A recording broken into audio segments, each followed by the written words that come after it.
National President of the Ancient Order of Hibernians.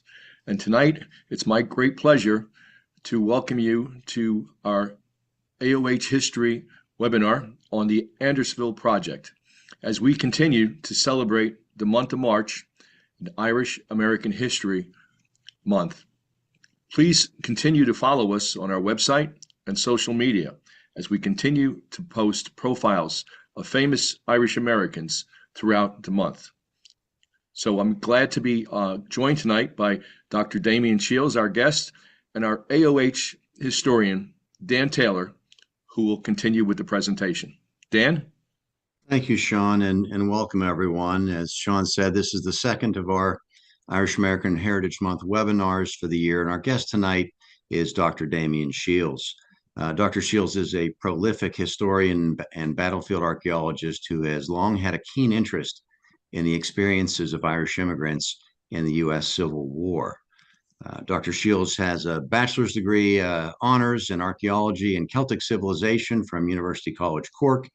He completed an MA in archaeology and heritage management at the University of Leicester, and his PhD from Northumbria University focused on his thesis, Recovering the Voices of the Union Irish, Identity, Motivation, and Experience in the Irish-American Civil War Correspondence. And tonight, Dr. Shiels is going to talk to us about a remarkable project that he spearheaded, documenting the Irish soldiers who now rest at the Andersonville National Cemetary. When you think of the Civil War and you hear the name Andersonville, you think of some of the horrors of being a prisoner of war at a facility that was notorious for the conditions in which the prisoners were housed. And in fact, we had a webinar just last week with Dr. Leah Brazel talking about international law and the law of land warfare as it applied in the Irish War of Independence. And we had mentioned in that webinar that Abraham Lincoln had promulgated the Libra Code, which was to govern how Union forces conducted themselves in the war.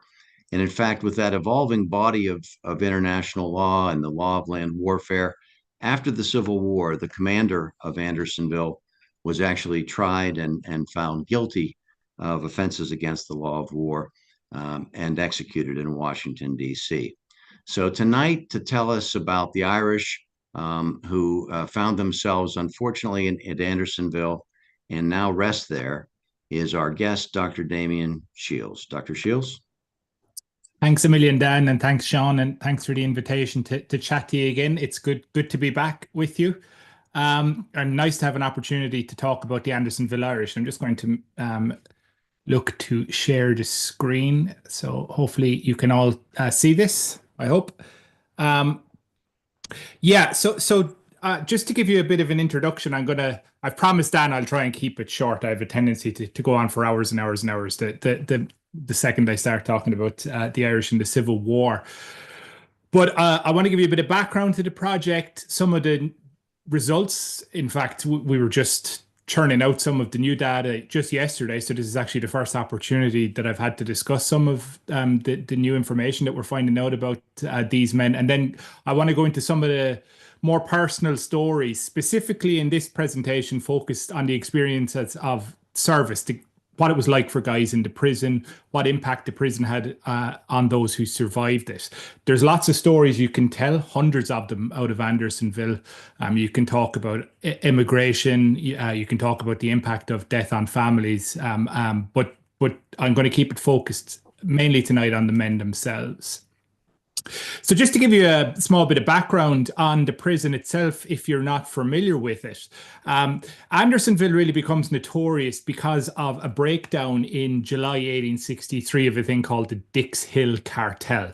So prior to that in the American Civil War, if you were captured, you would have an expectation that you would be paroled and then exchanged, a kind of a formal exchange of prisoners.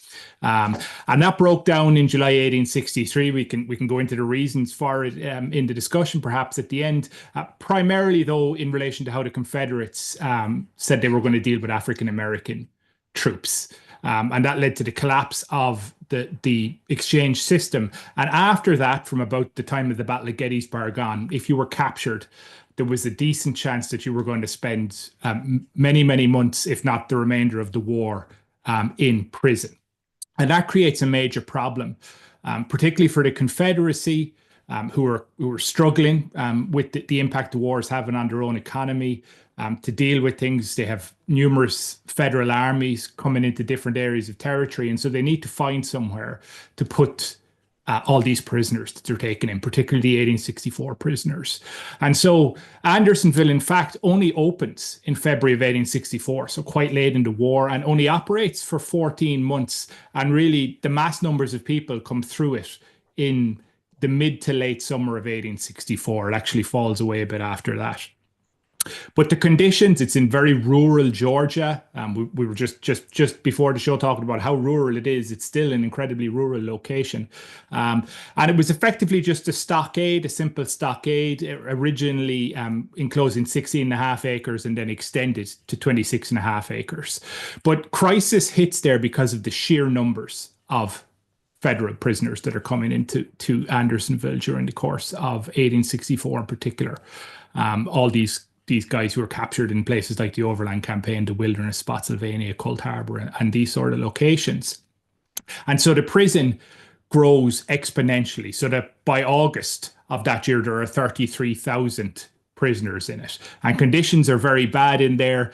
In the month of August, about 100 prisoners a day are dying there. And you had a pretty low chance, or a pretty high chance of death, rather, if you were in Andersonville. About 45,000 US soldiers went through it. 13,000 of them died. It is the deadliest location. It's deadlier than Gettysburg. It's deadlier than Shiloh, deadlier than all of those places. This was the deadliest location in the American Civil War. One of the reasons we decided to look at it, so as a result of all of these people dying there, it means that as a national cemetery, the national cemetery that is there has more, we figured, Irish Americans interred there who died during the Civil War at a Civil War location than anywhere else in the United States. So that was of interest to us to look at it. I always find it quite useful to try and look at blocks of Irish Americans, something I'll be plugging my book later, but something that is a useful way of studying the Irish experience of the war. But at Andersonville, if you visited a lot of national cemeteries that summer, say like Gettysburg or even Antietam, you come across a lot of unknown headstones, guys who aren't identified. Their bodies were found in the field and buried. But because of a guy called Dorrance Atwater, who was a prisoner and then served as a nurse in the hospital at Andersonville, he kept a record of guys as they died, the numbers that they were put in. And he came back with Clara Barton, very famous American nurse, the most famous American nurse of the American Civil War. And they began to identify and mark the graves. So the vast majority of burials at Andersonville are named.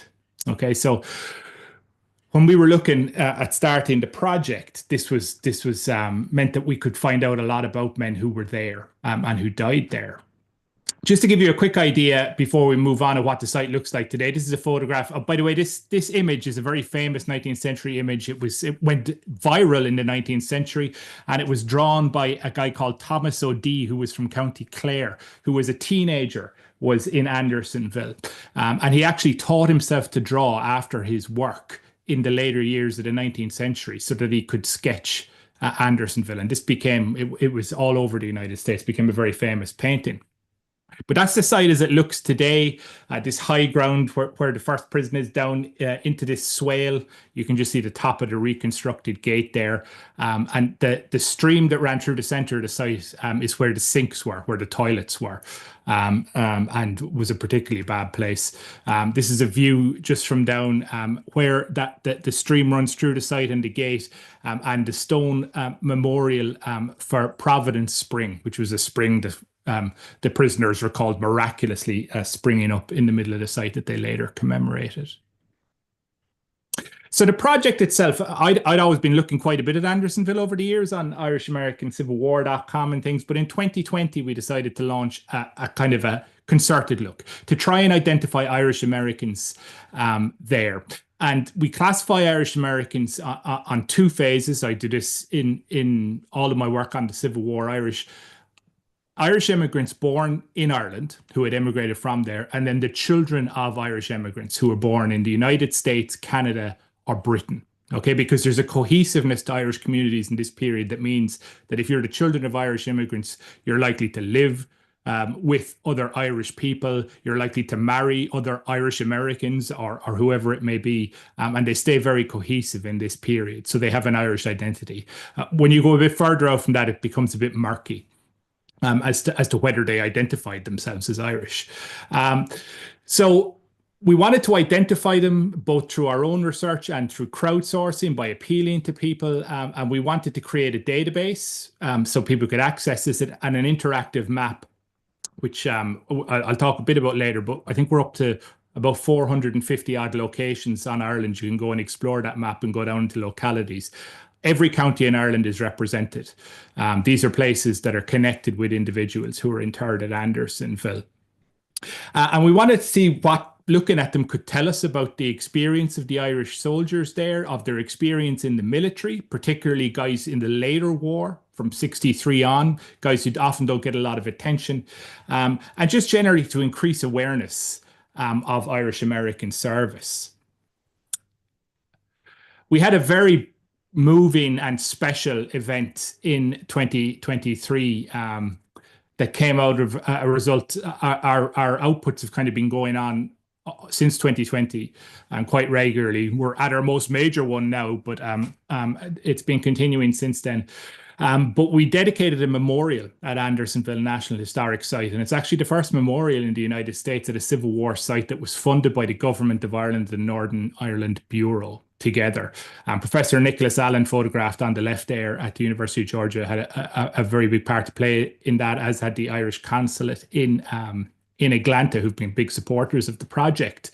And the Irish minister, Darragh O'Brien, government minister, came over to formally unveil the plaque, which it's an all-Ireland plaque. It's not just Irish Catholics from what's today the Republic of Ireland who are buried there. There are Presbyterians there. There are a Church of Ireland there. And so the plaque is in Irish, English, and Ulster Scots, and it remembers the men and their families, the impact Andersonville had on all of those. So that was a very emotional moment. You can actually see the video of that ceremony is up online. So the research that we carry out is volunteer research. Kind of myself and Jackie Bedell, who hopefully is watching tonight, are primarily doing it. We spend a lot of our time doing this in our evenings and weekends to try and identify these men. And we have got up to 1,050 Irish Americans out of that nearly 13,000 men that we have confirmed as Irish American. Now, if we suspect they're Irish American, that's not enough. We have to find them on a census. We have to find their parents on a census. We have to find in their compiled military service record if they're listed as Irish born. So we need evidence. So there are lots more than this, but we might never be able to prove them, or we just need more information. But of that 1,050, 994 of them have identified graves. You can go to a named grave marker in the cemetery, and we have 57 men who are said to have died there. So they're in unknown graves, or it's reputed that they've died there. We've been collecting thousands of documents relating to these guys. We have almost 600 of their military service records that have been photographed and digitized. That we've conducted various research trips to the archives, and Jackie does a lot of work in the archives on that as well. And we have more than 500 pension files. So each pension file is just a mine of information about all these immigrants. We have 500 of them. So it's a colossal resource. It's the biggest resource I've ever been involved in building, I think. And we hope in the future to get a dedicated website, if we can get the funding for that, and to also hand over that digitized material to Andersonville National Historic Site so it can be used by researchers into the future. But as I say, it paints this unique picture of Irish service, particularly this latter half. And it's important, and I always stress this when talking about the Civil War, Irish service in the United States military is far more than the Irish Brigade, which is a very important unit, but we always get drawn. It sucks all the light in is things like the Irish Brigade. In about 180,000 Irish-born men served in the United States military during the American Civil War, and about another 70,000 children of Irish immigrants served. So you have 250,000 Irish Americans in the US military in the Civil War. Really, absolutely colossal numbers. They outnumbered the Irish in the Confederacy by a factor of about 9-1. And they're spread. It's because they're spread all across different units. And Andersonville is showing us that. So of the 1,050 men, we have 347 different regiments or naval vessels represented among them. It shows you the massive breadth of Irish service in the Civil War. So even that figure alone gives you an indication of the story.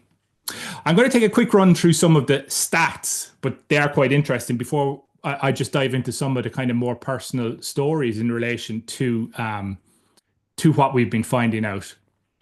We're recording all the information about these guys. So it's not just their names. We're recording where they're from, if we can get it, when they were born, when they enlisted, what their job was, all of this sort of information. And so, for example, of the 1,050 men now, we can look at, for those who we can identify the county, which isn't all of them, obviously, but we can see what provinces they come from. And it is more or less what we'd expect to see. It's the type of figures that I saw in the book that I have coming out that looks at a lot of correspondence. But Munster, the province of Munster, has the highest immigration, and so it has the highest representation. Ulster normally comes after that. So this is going to be true of the American Civil War on a whole. More Munster men serve in the American Civil War than from any other province, okay? And Connacht is normally the least, and that bears out when you look at different data as well.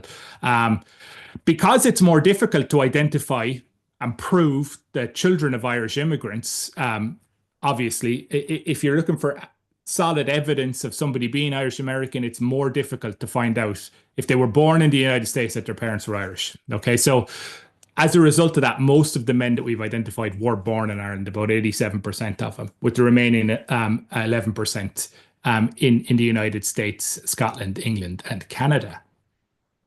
Where are they from in Ireland? The counties. And again, when you look at the American Civil War, one county always stands supreme. In this period, it's County Cork. County Cork was the most populous county in the famine era.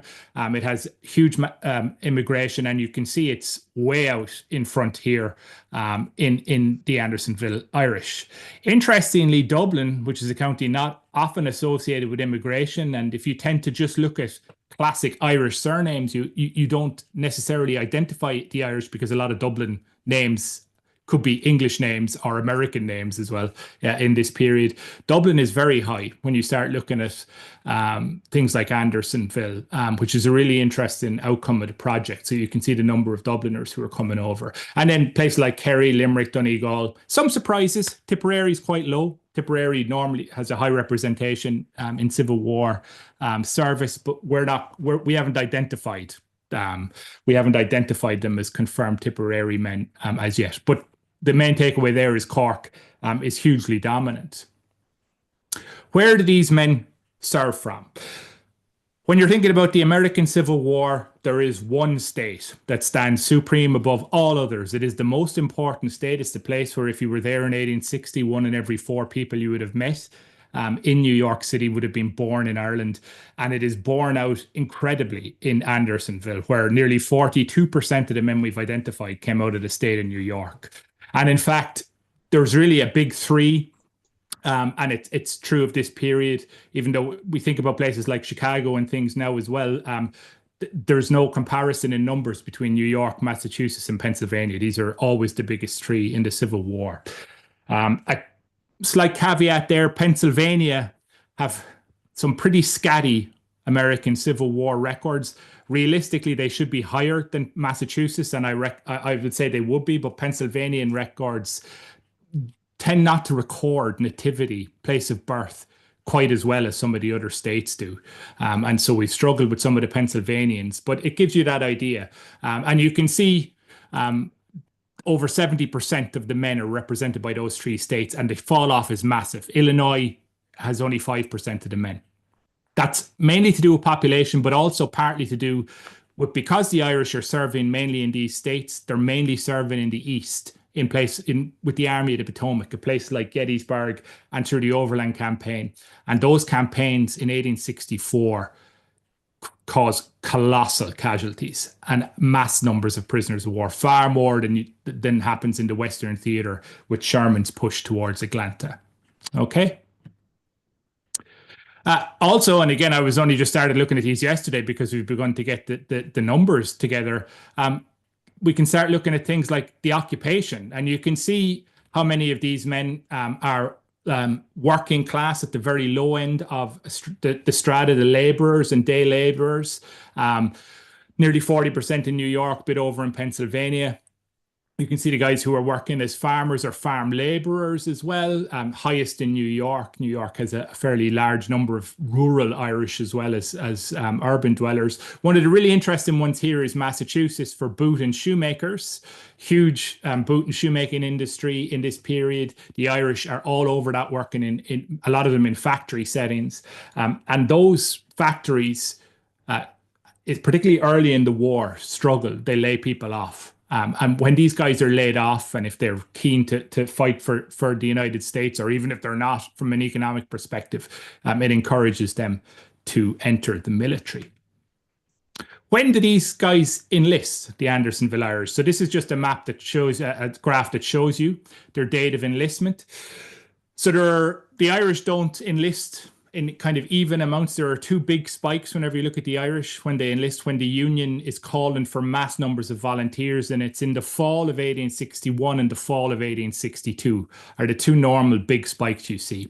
The reason this spike on the left here, I'm not sure if you can see my arrow, but the one in 61 isn't as high here is because a lot of these guys would have completed their service by 1864 when guys are being captured at Andersonville. So that's why this is much lower than, for example, the 1862 spike. A lot of these guys are still serving their 3 years by the time the Overland Campaign, which is the most devastating campaign for Irish America in the Civil War, the Wilderness, Spotsylvania, Cold Harbor, Petersburg, when it gets to there, is just creating gigantic numbers of casualties at that point in the conflict.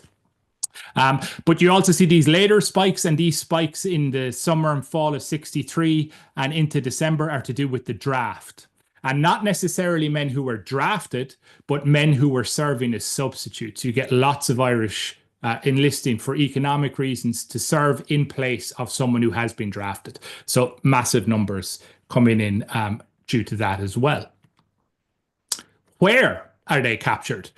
So as I was pointing out, because the casualties are so much higher, this is a map we've just recently done up that shows you in the kind of heat map of where the Irish are captured.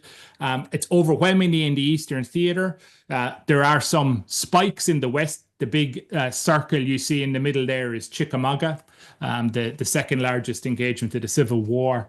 Fought in northern Georgia. Of course, it's a defeat for the Federal armies, and lots of men are captured there.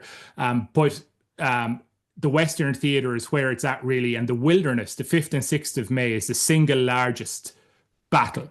So this is, for a lot of these men, their very first day or two in combat in 1864, and they're being captured and they die in Andersonville. Colossal numbers are captured through that summer of 1864. There are some unusual places as well that wouldn't spring to the top of your mind when you think about the Civil War. And there are places where there were what I would term mass capture events, where effectively all the Union soldiers in a specific location were captured. And so you see Plymouth, North Carolina is very high. A lot of these guys, when Plymouth fell to the Confederates in 1864, a lot of these guys were in new uniforms, had just got paid. And when they went to Andersonville, they actually they were termed the Plymouth Pilgrims, and they got preyed on by other prisoners in the camp, and very large numbers of them died. New Bern, North Carolina is another one as well. And then some battles, again, that aren't in the highlight reel of people's memory of the Civil War, like Drury's Bluff in Virginia, which was part of Butler's Bermuda 100 campaign, the other move into Virginia in 1864. And just as a point of interest, the very last guy we have who was captured at the Battle of Franklin, Tennessee, on the 30th of November 1864. And he's sent to Andersonville and dies there, right? So even though the numbers were dropping off at that point because there had been concerns when Sherman was taking Atlanta that they might move down to take Andersonville. Sherman doesn't do that. He heads off in the Carolinas, the march through Georgia. And so the numbers had been reduced in the latter period of 1864, but as Andersonville is still operational, they start putting some more guys back there. And he's the very last guy, latest capture guy we've identified. The month of capture, again, you see May just jumping up there, May of 1864. So again, a lot of these guys, first or second day in action is when they're falling into Confederate hands, and they end up dying in Andersonville prison. Mortality, we can track that as well.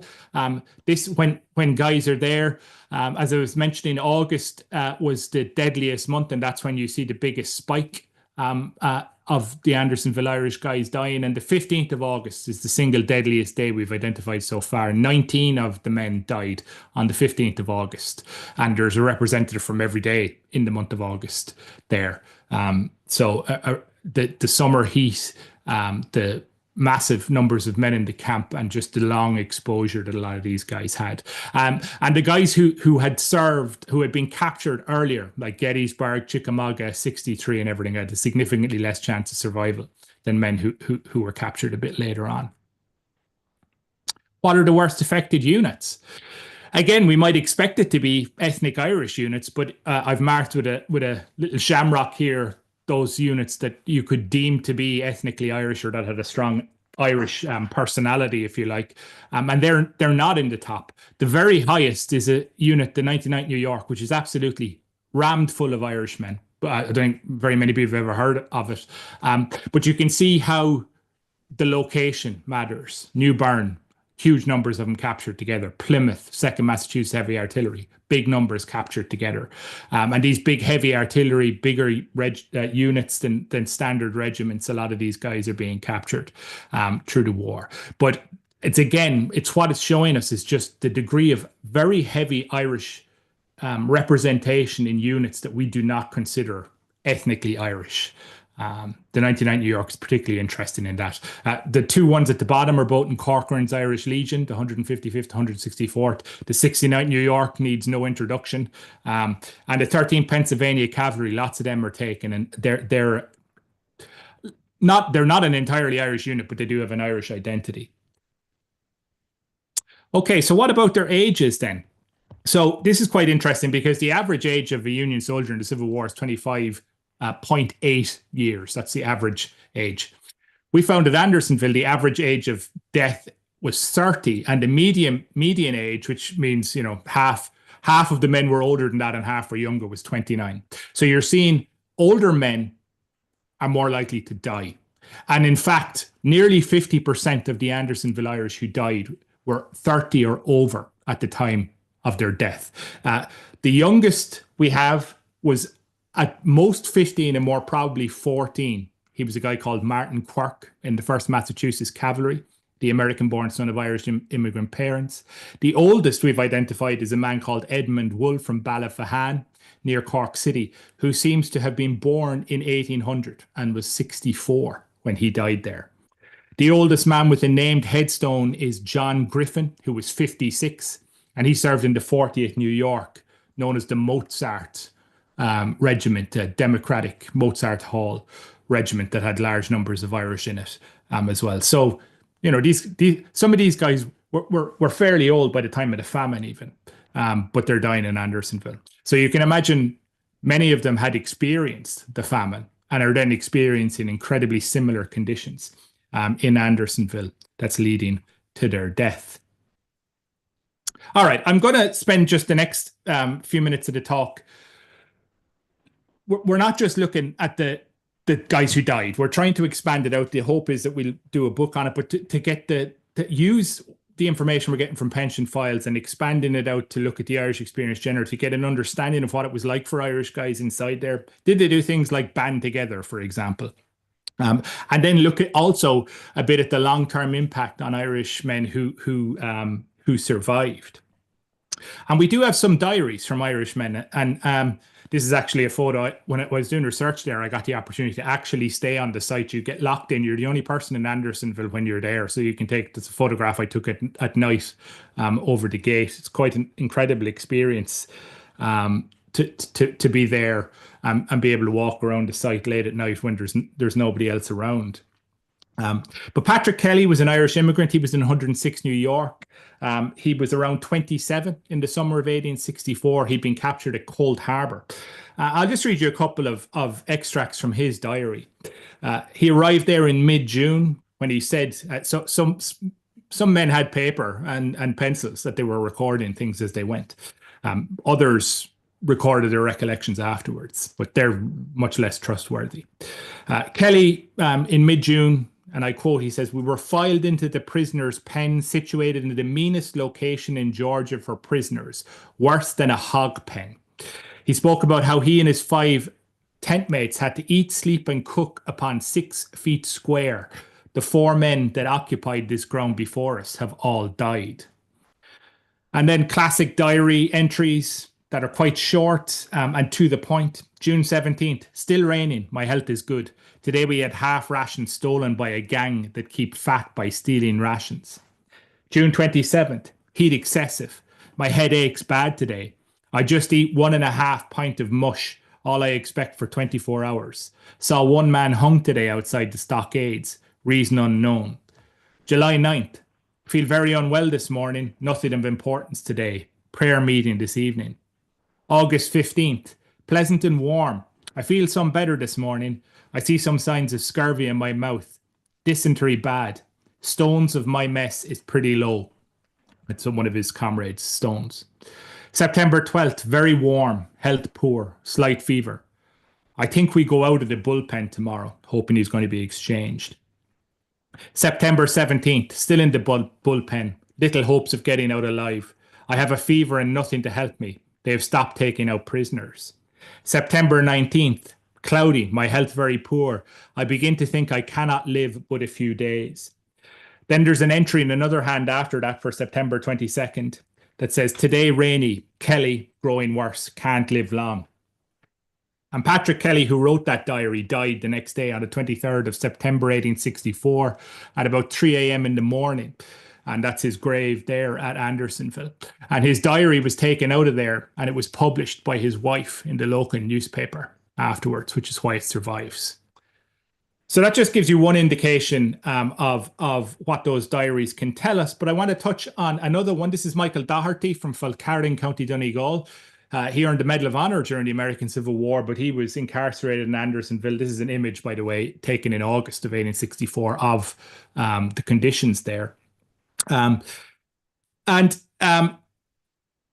He makes numerous references. I won't go into major detail on them, but just he tented with other Irish guys, right? Not necessarily all from his own regiment, but he interacted with them. His diary entry from May the 20th. So as I say, he survives Andersonville, but he talks about Culberson's days, an Irish immigrant, poor fellow are numbered. He was taken outside to the hospital this morning. A few months ago, he was a large, hearty, fine-looking fellow, but now a total wreck.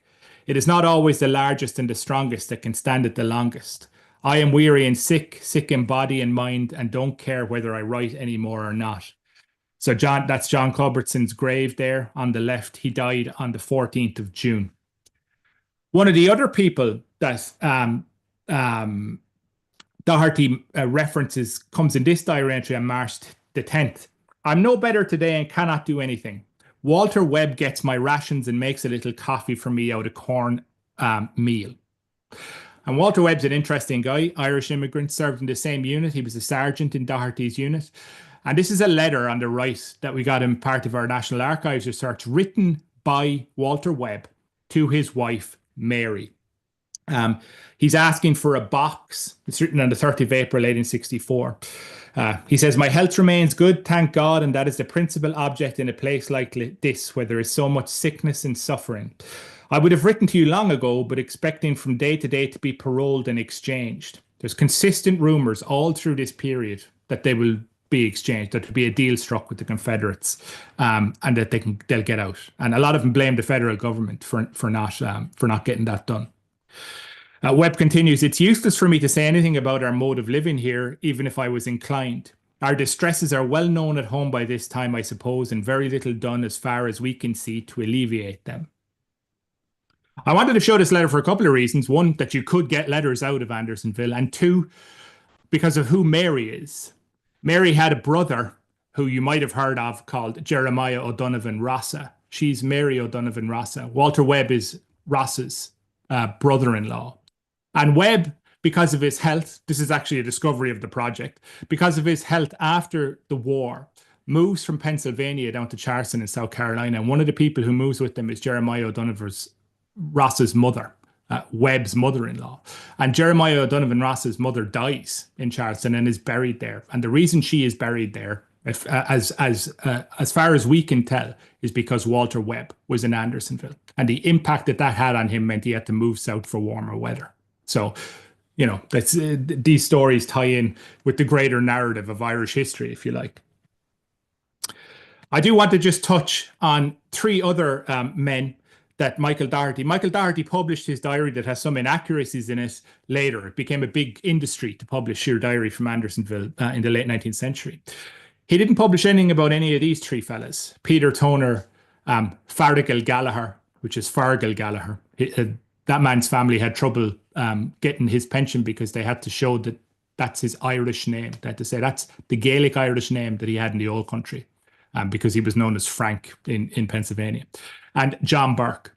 And Doherty took out, as I say, he didn't write about this afterwards, but it was published just after the war in a newspaper. He took out the will of Peter Toner there. And Peter Toner is talking to his sister, talking about how she wants his sister to sort out money that John Burke in the bottom right had lent to her, and mentions all three of these men. And when you look at where these men came from, they didn't all serve in the same regiment. All three of them were from County Donegal. So there were three Donegal men who served in different Pennsylvania regiments who banded together and tried to look after each other in Andersonville. So you have Irish community ties that are becoming important in rural Georgia as these men try and survive. And Doherty is the man who tries to make sure that everybody finds out what happens to them and what was said afterwards. This man on the right is a guy called Roger Brown, who was from Newcastle West in County Limerick, 3 miles away from where I'm from myself. He was born in 1835, and he emigrated to America in 1852. He was a widower by the time of the Civil War. This is his son. He's a photo taken with him. He enlisted in the 74th Illinois in 1864, and he was captured very close to that location on the left there, which is at Kennesaw Mountain, the kind of ill-fated assault of Sherman's troops just outside Atlanta. Fantastic site if you get a chance to visit it. But again, I just wanted to read a small bit from one of Roger's letters, again, written from Andersonville on September the 4th. He talks of his hope that there's going to be a deal on the exchange, and he hopes the United States government is going to accept it. I hope that our government will accept this, because if they do and release us soon out of this abode of want, suffering, and misery, thousands of homes will be made happy by the presence of the loved and absent ones. There are thousands here that there's nothing to protect them from the rays of the burning sun, nothing to shelter us from the cool night air and heavy dews. Thousands of us has to lay down on Mother Earth without a board, blanket, or anything else to keep its cold and its dampness away from us. Here we are pinned in like a lot of hogs, and not half treated near as well as half of those bristly swine that is raised in this country. We don't get half enough to eat, and sometimes things that is not fit for hogs. And he goes on and on and on about the terrible conditions he's experiencing. Thankfully, though, Roger does survive. He becomes a supervisor, a town collector, county treasurer, and a shoe dealer in Rockford, Illinois, and he lived on till 1922. So, you know, these experiences didn't do for everyone, but they did stay with them for the rest of their lives. Again, with time, I won't spend too long on these three men, but I did want to say that one of the things looking at these men in details brings out is the darker side of some of the tactics of getting men into the United States military in this period and keeping them in it. John Hoy on the left there By the time he was captured and died at Andersonville, had been sentenced to a year and served a year after court-martial of hard labor. Because when he was enlisted, he said he had been enlisted under false pretenses, refused to take up the arms, and was court-martialed and put in for hard labor for a year. Then is released back to his unit, gets captured and dies at Andersonville. John O'Neill in the middle there, 40-year-old illiterate Irish farmer of the 10th Vermont Infantry, had medical reports to say that he was insane in 1863 and shouldn't be serving in the military. This is from his own regimental sergeants. But he wasn't released, and he is captured and he dies in Andersonville. And likewise, Philip Murphy on the right in the 7th of Massachusetts Infantry. November 1863, the regimental surgeon saying he exhibits symptoms of insanity which have increased to such an extent as to totally make him unfit for the duties of a soldier, and I recommend that he be sent to some insane asylum for treatment. I certify to that my knowledge he was not insane before enlistment. He wasn't sent to anywhere for assistance. He was kept in his regiment, and he was captured a few months later and died at Andersonville. And so you're seeing, and with some of these late war recruits, that there were some sharp practices in place. We've been looking, and I'll kind of conclude it in the next 5 minutes, but we've been looking to try and find the impact of some of these men. And just to give you a quick idea, there were about 5 Catholic priests who served there, the most famous being from County Wexford, Peter Whelan from Fuchs Mills, the Angel of Andersonville. But one of the men there, French priest, who was only there for 36 days, actually recorded the names of men he gave the sacraments of penance and extreme unction to. In other words, men who were thought to be going to die. And most of them did die, but some of them didn't. And we have looked at some of them. William Mitchell, who you see named down there on the bottom right, who says he was 18 years old. He might have been as young as 15 when he was at Andersonville. He might have been as old as 17, but he certainly wasn't 18. His father got him out of the army in 1861 because he was too young, and he had re-enlisted the next year in the same regiment. He was from An Gorta in County Wexford. But in 1888, there's a surgeon's report. He was taken prisoner at Chickamauga, 19 months confined, where he suffered from a want of food, scurvy, dysentery, diarrhea, and great prostration of strength. He lost use of his right arm and leg while in prison, couldn't walk for 6 months after his discharge, and had not recovered by 1888 the perfect use of his leg. He was given a pension for half permanent disability. And in 1904, another surgeon noted how he had very badly receded gums, probably due to his privations as a prisoner. In other words, scurvy. We looked also at companies that have very high loss rates and looked to see about survivors, to see guys who made it through, what were the impact on them. And I'll just mention one, Roger McBride, Irish immigrant. He was a coal miner outside Pittsburgh, 55th Pennsylvania Infantry. And he ended up years afterwards in an insane asylum. And it was said that his insanity takes entirely a military form and has done so from its first noticeable features. He imagines himself still a Union soldier in active service at the front and stands guard against the enemy's pickets, worthy of the conditions of a night of expected attack. This is outside his home. When at home, he has for years walked all night before his house, even when so cold and stormy that he was in danger of perishing before morning. And his comrades who were imprisoned with him testified to his descent when he was in prison from a normal, healthy individual into one who became more sullen, didn't care to look after himself, wouldn't speak anymore. And it had this long-term impact that led to him spending decades in and out of mental institutions. Just to have a look at one guy who came back, Paddy Eugene Gallagher, who was from Arranmore Island off the coast of West Donegal. 38th Illinois Infantry, captured here in the Vineyard Field in Chickamauga as well. And he just gives you an indication of the movements of some of these guys. Captured in September 1863, the prison isn't open. So he's first sent to Richmond, but Richmond's overcrowded and they're worried that the Union will move in on them. So he's moved in December to Danville, Virginia. And then he goes to Andersonville in March. And he survives, as I say, but again, he had to be stretchered out, and it was 2 months before he could walk again. But of his unit, and we've looked at his unit, the 38th Illinois, 48 men we've identified were captured at Chickamauga. 30 of them died, a 60% mortality rate for those men. If we look at Paddy's Company C, most of these seem to have been on a Irish labouring gang in Vandalia, Illinois, when they enlisted. So you can see most of them are Irish. This is the survival rate of those men. Paddy Gallagher and Owen Healy were the only two men to get out of Andersonville alive. So you can imagine the scars it brought with them, but Paddy managed to make it home, and I've actually visited his site. I've spoken about Paddy on the island. This is the house that he lived in An Mór. But still, Andersonville hadn't left him, even though he was in an island off the coast of the west, off the west coast of Donegal. In 1904, his scurvy was affecting him. His eyes and his gums were retracted. And he was receiving a pension there because of what Andersonville had done to him.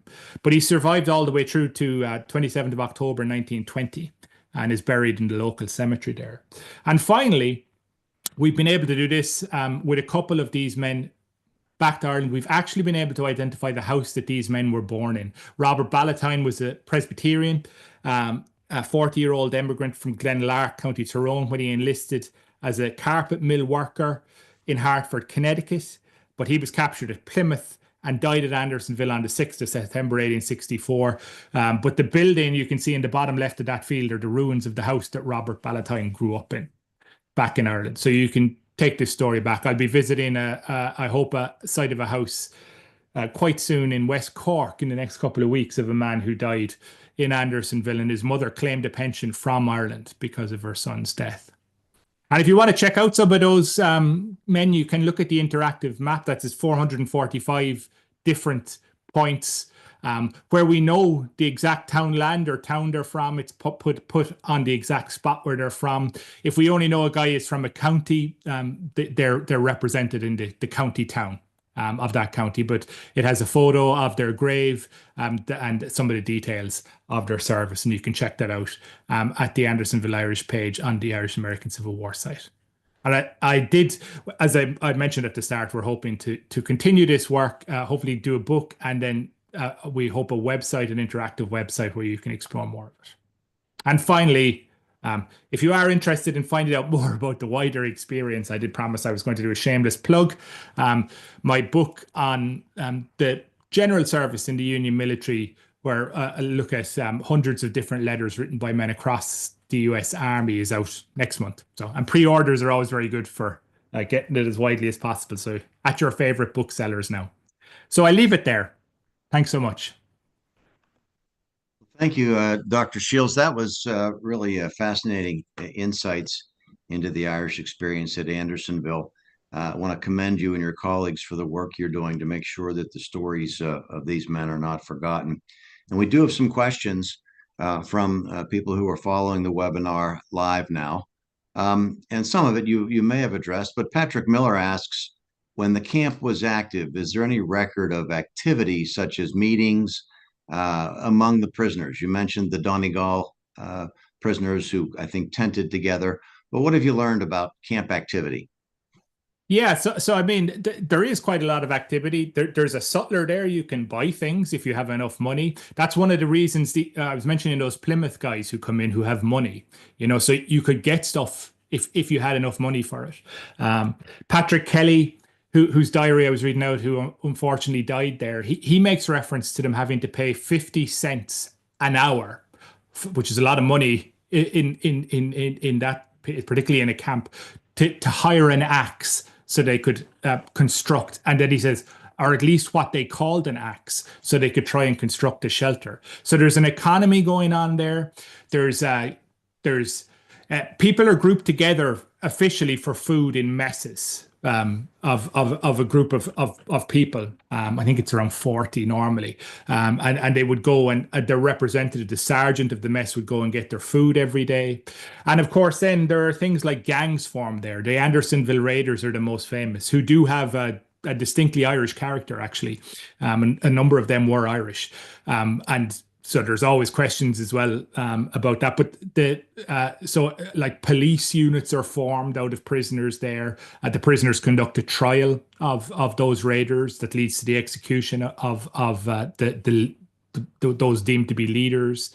And so there's all that sort of activity going on all the time. So it's got its own economy and things that are there. And people are doing things like trying to vie for position. There are different positions within the camp, where your hut or whatever you've got your shebeen is located and things. So yeah, there's a lot of that sort of activity going on, and you see it. But what's very interesting is when you look at the Irish guys who died, you can see, particularly in the pensions of the ones who die, and for example, their widows or their mothers have to prove that they died there. So often you see that it's other Irish men who are giving the evidence for it. And it was shown that Irish guys who came in, it's statistically shown by some other research, Irish lads who went in there in largely Irish units had a better chance of survival because they had other Irish people to help look after them. And to augment that question, is there any evidence of Fenian Brotherhood type activity among the Irish in the camp? No, that's a very interesting question. I haven't actually found that as yet. And Walter Webb is an interesting one because I'm not sure. I mean, there's still a question mark as to whether Webb was involved. I mean, he lives up with Jeremiah O'Donovan Rossa for a while, actually, just across the road from him. But you'd imagine he surely had some involvement. But I haven't come across any direct evidence of it. But I would be astounded, given the level of Fenian membership in the Army of the Potomac, that if there weren't Fenians there, they wouldn't be chatting about that as well while they were there. And we have a question. You had the chart up that showed us the confirmed deaths, and you mentioned dysentery and some of the issues that the prisoners faced. Was there a leading cause of death that you're able to document? Yeah, it's quite difficult because there's a lot of the deaths are put down as chronic diarrhea, right? But it could be, that can be multiple different things, really. So scurvy is high, scorbutus is a high one. Dysentery is high.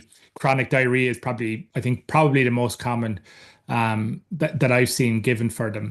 But it's a lot of ailments that are coming out of that's why it's so heartbreaking. And we've come across, for example, there's a particular example of a guy called Owen Maloney, where his pension file is filled with the talk. His father dies on a work scheme during the famine, and he has to take his place.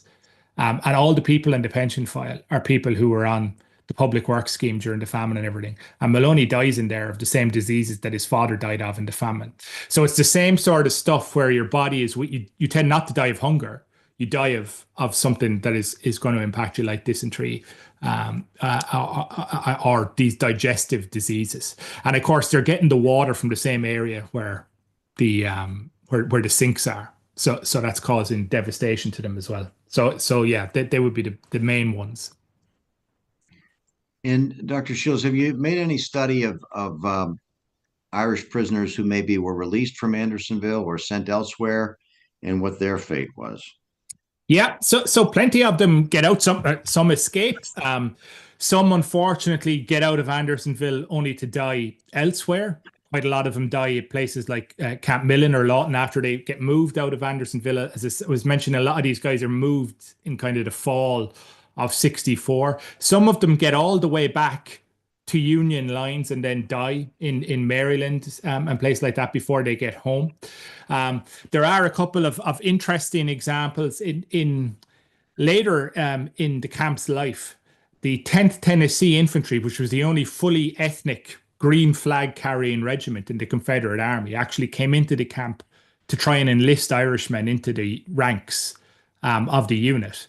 And a couple of the Irish diarists mention it and go, "Oh, we're very happy. No Irishmen enlisted in this. They were all Yankees. Only Yankees went into it." But there were actually a few did end up going. Irish went into the 10th Tennessee to get out, and some prisoners did do that to try and escape what they felt was certain death. by doing it.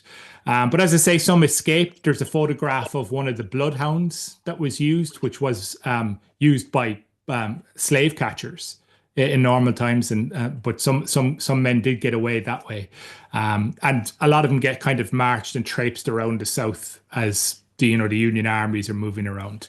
But of course, the majority survive, even though the fatality rates are so high, to go on and live out their lives, even if they are impacted by it afterwards.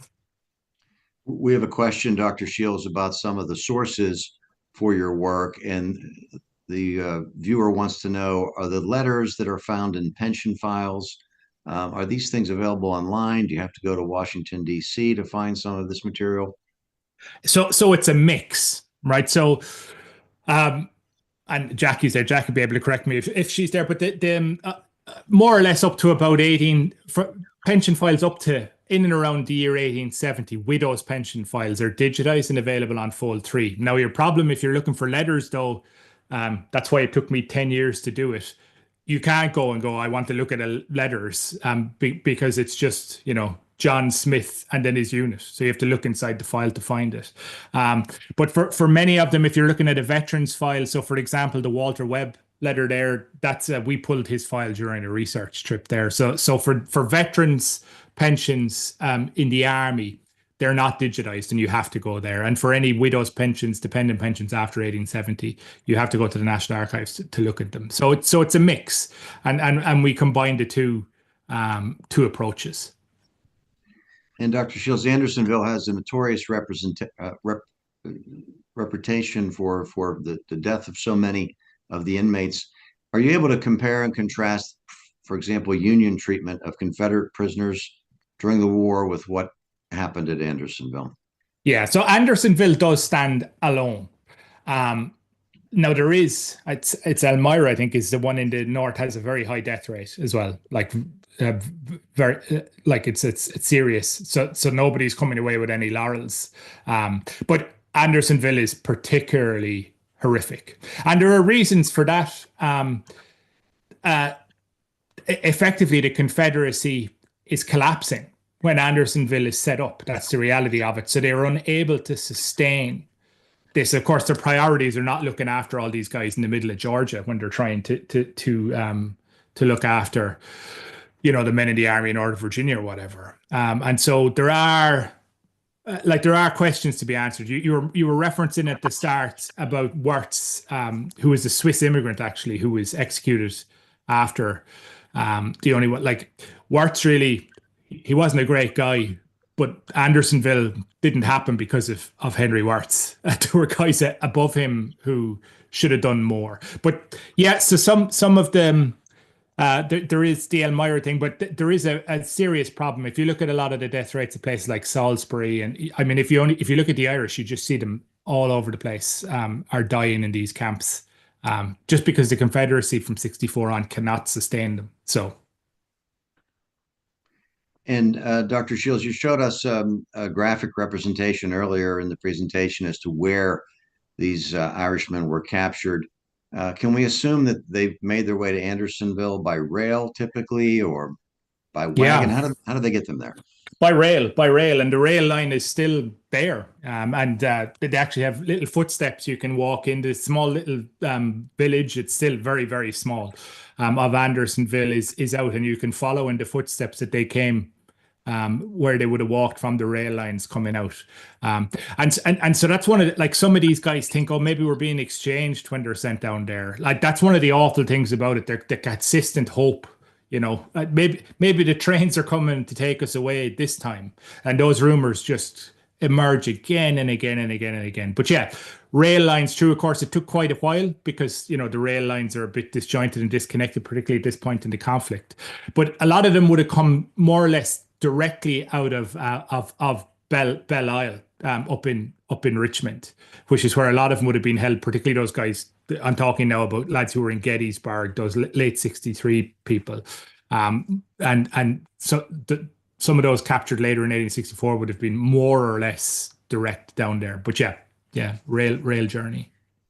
And you write in one of your earlier books, The Irish and the American Civil War, about how little known back in Ireland, the contributions of the Irish to the American Civil War effort are. Can you tell us just briefly about the process of getting the Irish government involved in helping to sponsor this research? Yeah, well, really, I would. Well, I'd have to say that the Consulate General of Ireland in Atlanta have been incredible supporters of this project all the way through. They've funded a couple of research trips for us, and have generally really moved things on. And really, it was a combination, I would have to say, between them and Professor Nicholas Allen, who is based in Georgia, an Irish immigrant himself, in the University of Georgia, and I have often spoken about that this would be something great, but they really drove forward with it. And it was fantastic to see the enthusiasm with which both the Northern Ireland Bureau and the Irish government committed to it and coming over. Like, I mean, it was no small thing to have an Irish government minister actually present, to do it. And we walked the site, we did a tour of the cemetery. It was a fantastic event. And things like, it was great to see that, because I mean, I still think the American Civil War and the Irish consciousness isn't where it really should be, given, you have 250,000 Irish Americans in the military. It should be higher, but it's certainly very positive. And it's a big motivator for this sort of work, because when you can tie it back to people's homes in Ireland, you can tie it back to people who are claiming pensions because money isn't coming from America anymore because their son is dead in a grave in the middle of the woods in Georgia.